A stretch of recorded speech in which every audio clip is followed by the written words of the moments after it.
Welcome back, everybody, to another episode, second episode of Outskirts Outdoors. We're here in New York.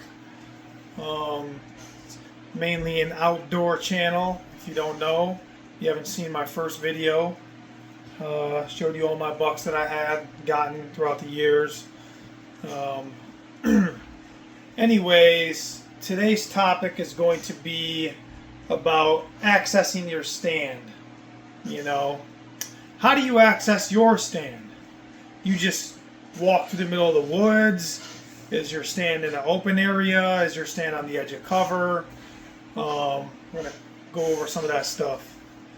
It's my personal belief from experience that you never access your stand through heavy cover.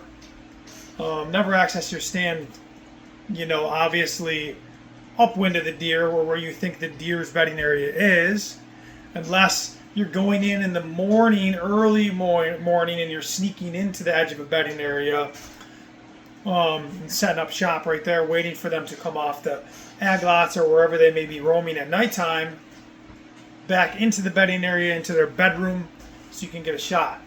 Otherwise, I would not recommend that. If you're going in a bedding area in the afternoon, I also would not recommend that. But access is key. You don't want to walk through a thicket, dragging your legs all over the weeds and the ragweed and the briars, making all kinds of noise, leaving a scent trail.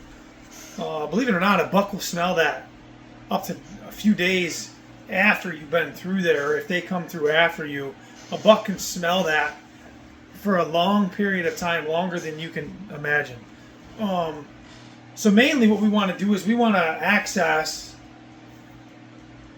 downwind where we think the deer are, on the edge of a thick area,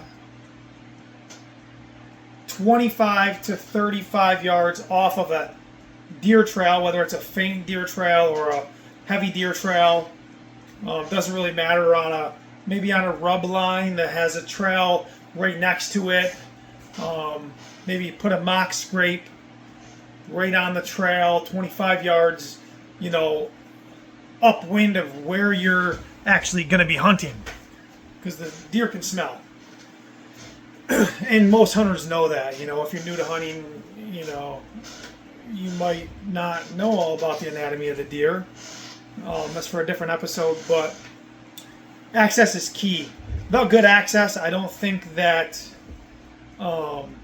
you're going to be very successful in the deer woods. I mean, you might get a doe, you might get a young doe, you might get a 1 or 2.5 year old buck, but what I'm talking about is mature bucks are not going to tolerate your smell, your sight, or if they hear you, they are not going to tolerate that. They will leave for a couple weeks. They might not ever come back, or they might circle around and stay in the thick cover until after dark. So access is key. Really think about where you're accessing. I can't stress this enough, because bad access is a bad day of hunting. So just think about where you think the deer is going to be, or where you know the deer are bedding, and then try to, it's kind of like a chess game, try to position yourself on the outsides of that without being too invasive to their bedding area, because that's like their bedroom. It's almost like a stranger walking into your bedroom when you're sleeping. You're going to wake up and be startled, right? Well, it's basically the same thing for a deer, So the key point here is make sure you're avidly thinking about where the deer are bedding, where you think the deer are feeding, travel routes, scrapes, rubs. Really hone in on which direction is that rub going, which direction are the deer moving on the trail, where's the food, where's the bedding, and then how can I get to that point without deer realizing or seeing or smelling or hearing me That's going to set up the most successful hunt.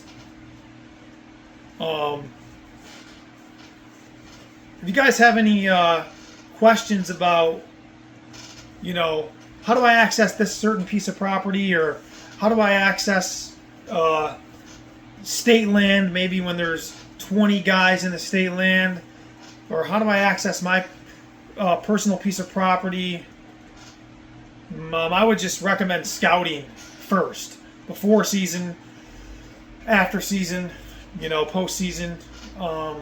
Check right after the season's a great time to scout, because that's where the deer were during the hunting season. So you want to be where the deer are during the hunting season, not where you think they are.